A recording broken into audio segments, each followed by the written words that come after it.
जय हिंद प्यारे दोस्तों, एस्ट्रोलॉजी मोने में आपका फिर से एक बार स्वागत है। तो आज का क्लास आपके लिए काफ़ी इम्पोर्टेंट रहेगा। ये इतना इम्पोर्टेंट कि कहना मुश्किल है कि क्या है। तो देखिए कि आज का क्लास जो है आपका, तो हम हिंदी के कुछ कवि के नाम लेकर आए हैं, कविताएं जो लिखा है, जिसे मान लीजिए आप लोग को बताते हैं कि सूरदास। देखिए एग्जाम में कई बार पूछा है कि सूरदास ने कौन कौन सी रचनाएँ की हैं। सूरदास हो गया आपका, कबीरदास हो गया आपका, साथ में आपका हरिवंश राय बच्चन जो है उसने क्या क्या लिखा है, ये सब एग्जाम में पूछा हुआ है। जयदेव का क्या क्या रचनाएं हैं। तो यह सब आपके एग्ज़ाम के व्यू से काफ़ी इम्पोर्टेंट हैं और एग्ज़ाम में ये सब क्वेश्चन पूछता है कि जैसे मान लीजिए आपको लिख के दे देगा कि बोलिए कि गीतावली का लेखक कौन है। तो एग्ज़ाम में देता आप लोग बहुत देखे होंगे कि एग्ज़ाम में लिखा हुआ आएगा। आप किसी भी पीसीएस या किसी भी स्टेट का या किसी भी कांस्टेबल का एग्ज़ाम का तैयारी कर रहे हैं, यदि हिंदी पूछ रहा है तो उसमें कन्फर्म कि एक नंबर आपका फिक्स रहेगा कि एक कवि का नाम पूछेगा उसमें, चाहे जो भी रचनाएं हैं। तो 110% फिक्स हैं। तो अब आप लोग को समय वेस्ट नहीं करना, क्योंकि बाद पश्चात फिर होता क्या, जब चुप गई चिड़िया खेत, क्योंकि बाद में आपको पछताने से कोई फ़ायदा नहीं है। मात्र आपका ये जो हम शॉर्ट वीडियो बना रहे हैं, इसका मात्र आपका 10 मिनट या आपके आसपास का हम बनाएंगे वीडियो। इसमें आपको लगभग इम्पोर्टेंट जितना भी कवि हैं सभी का हम दे देंगे, कौन कौन सी कविताएं लिखा है, और एक ट्रिक के माध्यम से आपको बताएंगे। तो पछताना नहीं है भैया बाद में। यदि आप लोग एक 20 वीडियो को मिस कीजिएगा तो आपका एक नंबर मिस हो जाएगा। तो चलते हैं अपने टॉपिक की दुनिया में लेकर के, आपको क्या क्या टॉपिक पढ़ाना है आपको। देखिए तो पहला देखिए ट्रिक जो हम लेकर आए हैं आपका, तुलसीदास की प्रमुख रचना की। तो तुलसीदास एक कवि हैं और इन्होंने जो रचना की है काफ़ी इंपॉर्टेंट सब है इसका, और एग्जाम में भी आप लोग देखेंगे बहुत बार एग्जाम में पूछा हुआ कि किसकी रचना है यह। तो इसका हम ट्रिक बता दें। तुलसीदास का तो ट्रिक है मेरा क्या, गीता और राम दो कवि हैं। तो गीता और राम दो कवि हैं और इस ट्रिक के माध्यम से हम तुलसीदास ने जितना भी रचना की है भैया, रचनाएँ की हैं, तो हम उसी का हम पूरा ट्रिक इस ट्रिक के माध्यम से पूरा बता देंगे आपको। तो देखिए क्या है कि गीता से याद रखिएगा, गीतावली जो लिखा है भैया तुलसीदास का रचना है। राम से याद रखेगा रामचरित मानस जो लिखा है भैया वह मेरा तुलसीदास का है। अगला 2 से याद रखेगा दोहावली भी आपका एग्जाम में कई बार पूछा हुआ है कि दोहावली किसकी रचना है। तो दोहावली आपका तुलसीदास का ही है। कवितावली तुलसीदास का है। हनुमान चालीसा आप लोग जो पढ़ते हैं, जय हनुमान ज्ञान गुण सागर, तो यह भी जो लिखा है भैया तो तुलसीदास का ही प्रमुख रचना है ये सब। तो तुलसीदास के प्रमुख का रचना के बारे में आपको बता दिए। अब जो इम्पोर्टेंट है नेक्स्ट है मेरा कि नेक्स्ट कौन सी रचना है। तो नेक्स्ट हम बताते हैं आपको कि नेक्स्ट मेरा हम लिखे हैं कि प्रेमचंद्र की प्रमुख रचना है। तो मुंशी प्रेमचंद का नाम आप लोग सुने होंगे। तो मुंशी प्रेमचंद्र ने जो भी रचना की है उसका हम ये ट्रिक बना करके लाए हैं। तो आपका मात्र यही एक ही वीडियो में आपको सभी ट्रिक, सभी जितना भी हैं इम्पोर्टेंट कभी सबका एक ही मिल जाएगा आपको लिखा हुआ कि कौन क्या लिखा है, तो किसका क्या रचना है। तो प्रेमचंद्र की प्रमुख रचना देखिए क्या है कि ट्रिक हम इसका बनाए हैं क्या, मैं प्रेम से मानिक का गोद प्रतिवार रंगा। अर्थात इसके माध्यम से आप इस वर्ड को 1 से 2 बार आपको देखिएगा तो यह आपको याद हो जाएगा। तो देखिए कि इसका हम मीनिंग बताते हैं। मैं से याद रखेगा मैदान व वफा जो है प्रेमचंद की प्रमुख रचना है। प्रेम से याद रखेगा प्रेम पचीसी जो मेरा प्रेमचंद की प्रमुख रचना है। सेवा सदन मेरा जो है प्रेमचंद की प्रमुख रचना है। माँ से याद रखेगा मान सरोवर प्रमुख, और नी से याद रखेगा निर्मला। को से याद रखेगा कर्मभूमि जो है मेरा एग्जाम में कई बार पूछा हुआ है कि कर्मभूमि किसकी रचना है। तो कर्मभूमि जो मेरा है भैया वह प्रेमचंद की रचना है भैया। कायाकल्प यह भी मेरा प्रेमचंद की रचना है। गोद से रखे गोदान जो मेरा है प्रेमचंद की रचना है। और प्रति से रखेगा प्रतिज्ञा जो लिखा है यह मेरा प्रेमचंद का ही रचना है। और वा से याद रखेगा वरदान, रो से रंगभूमि, और गो से गवन। ठीक है, गो से गवन। तो प्रेमचंद और तुलसीदास के बारे में हम भी आपको बताया कि प्रेमचंद तुलसीदास ने कौन कौन सी रचनाएं की हैं, एक ट्रिक के माध्यम से आपको समझाए।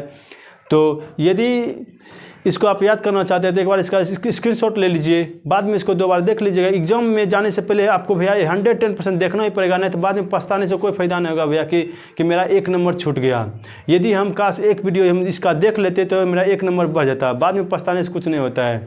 ठीक है, बस एक ही वर्ड बोलिएगा, काश हम यह कर लेते। तो काश वर्ड कभी भैया अपना नहीं होता है, तो काश को हम लाएंगे फिर अब काहे अपनी ज़िंदगी में। तो देखिए, तो इसका आप लोग पहले एक बार स्क्रीनशॉट लीजिए, हम फिर आगे का लिखा रहे हैं कौन कौन से कवि का कौन क्या है। तो स्क्रीनशॉट आप लोग लेंगे तो देखिए अब नेक्स्ट जो मेरा है भारतेंदु हरिश्चंद्र का है। भारतेंदु हरिश्चंद्र जी ने जो लिखा है रचना है, यह भी काफ़ी इंपॉर्टेंट है आपके एग्ज़ाम के व्यू से। तो किसी भी चीज़ का यदि तैयारी कर रहे हैं आप, चाहे कोई भी PCS रहे, चाहे कोई भी स्टेट PCS रहे, चाहे किसी भी एग्ज़ाम का आप तैयारी कर रहे हैं, तो ये सब के एग्ज़ाम में आता ही आता है भारतेंदु हरिश्चंद्र के बारे में। तो देखिए भारतेंदु हरिश्चंद्र का क्या क्या रचनाएं हैं। तो ट्री देखिए पहले क्या, पापा आपने कभी मेरे फूलों को पानी नहीं दिया। तो इस ट्रिक के माध्यम से आपको हम बता देंगे कि क्या क्या इसका है। तो पा से प्रेम माधुरी, फिर पास से प्रेम प्रलाप, आ से अंधेर नगरी। तो अंधेर नगरी आपका काफ़ी इंपॉर्टेंट है, यह एग्जाम में काफ़ी पूछा हुआ है। जिसमें इसमें आपको टिक मारेंगे उसको आपको याद कर लेना है। ठीक है, तो देखिए अंधेर नगरी, पो से प्रेम मालिका, ने से नील देवी, को से कृष्ण चरित्र, भी से भारत दुर्दशा। तो भारत दुर्दशा भी आपका काफ़ी इंपॉर्टेंट है। तो हम जिसमें टिक मार रहे हैं आपको इसको 100% याद करना ही करना है, बाकी सबको सिर्फ आपको देख के जाना है एग्जाम में। ठीक है, मे से मधु मुकुल, रे से राग संग्रह। तो राग संग्रह उतना पूछा नहीं है, लेकिन यह भी मेरा इंपॉर्टेंट ही पड़ता है राग संग्रह। फूलों से याद फूलों का गुच्छा, पानी से प्रेम फुलवारी, और नहीं से होली। होली जो है मेरा, होली जो लिखा है भारतेंदु हरिश्चंद्र की ही रचना है। तो भारतेंदु हरिश्चंद्र के बारे में बता दिए। अब आपको हम बताएंगे नेक्स्ट में जयदेव, और आपका जो है मेरा जयदेव आ गया आपका, और हरिवंश राय बच्चन के बारे में। तो हरिवंश राय बच्चन के बारे में आपका बहुत बार एग्जाम में पूछा हुआ है, और जयदेव का भी बारे में बहुत पूछा हुआ है। तो इस दोनों के बारे में बताएंगे। तो इसका पहले एक बार स्क्रीनशॉट ले लीजिए, फिर आगे बताते हैं। स्क्रीनशॉट ले लिए। तो नेक्स्ट देखिए क्या है कि नेक्स्ट है मेरा कि यह भी पूरा इंपॉर्टेंट है, काफ़ी भी आई है यह एग्जाम में, इसका भी बहुत कई बार चर्चा इसका चलता है और कई एग्जाम में पूछता है इसके बारे में। तो नेक्स्ट मेरा देखिए क्या है कि नेक्स्ट जो मेरा लिखे हम सूरदास जी की प्रमुख रचनाएं। सूरदास भी कवि बहुत ही फेमस हैं। ठीक है, और इसने भी जो जितना भी लिखा है उसका भी काफ़ी इंपॉर्टेंट सब है। तो इसका पहले ट्रिक देखिए क्या है, सूरदास जो भी लिखा है। तो सूरदास का पहले कि सब पशुओं ने नागिन को साथ देखा। तो जितना भी पशु था सभी ने क्या किया, एक नागिन को तो एक साथ देख लिया। तो इस ट्रिक के माध्यम से हम आपको सूरदास की प्रमुख रचनाएं के बारे में आपको बता देंगे। तो सूरदास की प्रमुख रचनाएं मेरा देखिए पहला के स्व के साहित्य लहरी, ब से के बिहालों के अतिरिक्त 10 स्कंध टीका, प से के प्राण प्यारी, सूर से सूर सरावली और सूर सागर। सूर सागर जो भैया मेरा काफ़ी इंपॉर्टेंट है एग्जाम के व्यू से। यह सूर सागर मेरा बिहार पुलिस कांस्टेबल रहे या यूपी पुलिस कांस्टेबल है, कोई भी रहे भैया, ये सूर सागर काफ़ी इंपॉर्टेंट, इसको MVBI मार लीजिए, क्योंकि सूर सागर आपके एग्जाम में कई बार पूछा हुआ है। ठीक है, तो सूर सागर को याद रखेगा, बाकी सब उतना याद मिलेगा कोई बात नहीं है, लेकिन सूर सागर आपका पूछा हुआ है। ठीक है, ना से याद रखेगा नागलीला, गी से याद रखेगा गोवर्धन लीला, सा से याद रखेगा सूर पचीसी और सूर सागर सार। तो सूर पचीसी और सूर सागर सार, और देखा से नल दमयंती। क्या बोले, देखा से नल दमयंती। तो दमयंती जो मेरा भी यह भी लिखा है मेरा सूर सागर का ही है। तो यह था सूर सागर की प्रमुख रचना है। ठीक है, इसका भी आप स्क्रीनशॉट ले लीजिए, फिर हम आपको नेक्स्ट बताते हैं।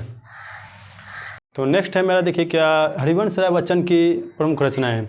तो हरिवंश राय बच्चन भी अभी हाल फिलहाल में बहुत इसका पूछ रहा है एग्जाम में। आप कोई भी देखिए एग्जाम में, उसमें देखिए इसका भी आता है बहुत नाम, हरिवंश राय बच्चन जो लिखा है। तो आइए हम इसका बताते कि इसका प्रमुख रचनाएं क्या क्या है। तो हरिवंश राय बच्चन की जो प्रमुख रचनाएं हैं भैया, पहले ट्री देख लीजिए क्या है कि दमनी, मात्र 3 वर्ड है दमनी। दमनी से याद रखिएगा इसमें क्या क्या है दमनी इसके अर्थ से, लेकिन एग्जाम में जो पूछा है काफ़ी आपका इंपॉर्टेंट सब है। देखिए क्या है, 2 से देखिए 10 द्वार से सोपान तक। तो मो से देखिएगा मधुशाला, मधुबाला और मधु कलश, जिसमें आपका मधुशाला जो भैया आपका काफ़ी इंपॉर्टेंट है, हम इसको घेर देते हैं। तो मधुशाला आपका काफ़ी इंपॉर्टेंट है, काफ़ी एग्जाम में पूछा हुआ कि मधुशाला किसकी रचना है। तो मधुशाला आप याद रखिएगा, और मधुबाला मधु कलश भी याद रखिएगा। नी से याद रखेगा निशा निमंत्रण नीर का निर्माण कर फिर, निशा निमंत्रण और एक और लिखा है नीर का निर्माण फिर, तो नी से याद रखेगा। इसमें जो आपको हरिवंश राय बच्चन में सिर्फ एक ही याद रखना है, क्या, मधुशाला। मधुशाला आपका एग्जाम में कई बार पूछा हुआ है, मधुशाला और मधुबाला, बाकी नहीं पूछा हुआ है। तो नेक्स्ट मेरा देखिए क्या है कि नेक्स्ट जो है यह काफ़ी इंपॉर्टेंट है एग्जाम के व्यू से, ये चाहे हिस्ट्री में कभी कभी पूछ लेता है जयदेव के बारे में, या कहीं हिंदी में तो पूछ भी करता है भैया। तो क्योंकि MVVI इसलिए इसको लिख दिया है कि इसका एग्जाम में आना ही आना तय है, 110% का पूछ भी करता है भैया। तो क्या है कि देखिए जयदेव की प्रमुख रचनाएं, तो जयदेव क्या क्या लिखा है देखिए, इसका ट्रिक बना कर रखा है, हर राघव की ललित गीत, हर राघव की ललित गीत। तो हर से याद रखिएगा हरिकेली नाटक, हरिकेली नाटक भी आपका एग्जाम में आया हुआ है, ठीक है। रा से याद रखिएगा प्रसन्न राघव, ललित से याद रखिएगा ललित विवाह, ललित विवाह आपका नहीं पूछा हुआ है, लेकिन गीत से याद रखिएगा गीत गोविंद, गीत गोविंद जो है मेरा आपका पूरा MVVI है। आप एग्जाम में किसी भी सेट को उठाइएगा तो आपको यदि 100 में यदि इस जयदेव के बारे में मिल रहा है क्वेश्चन, तो 100 में आपका 90 बार क्वेश्चन में आया होगा गीत गोविंद के बारे में, अर्थात 90% आपको गीत गोविंद बार पूछता है, जयदेव से पूछता है तो कोई भी गीत, तो 90% इसका है, तो अर्थात गीत गोविंद आप इससे आप अनुमान लगा लीजिए कि गीत गोविंद कितना इंपॉर्टेंट है। तो मेरा गीत गोविंद आपका काफ़ी इंपॉर्टेंट है। तो जयदेव के बारे में भी हम आपको बता दिए, अभी हम आपको बताए जो भी बताए कभी काफ़ी इंपॉर्टेंट है MVVI था, क्योंकि एग्जाम में पूछा हुआ है बार बार। हम प्रीवियस सर्च जब देख रहे थे तो इसमें हम देखे कि कई बार पूछा है, जितना भी क्वेश्चन हम देखे सब में यही सब पूछ रहा था बार बार दोहरा करके।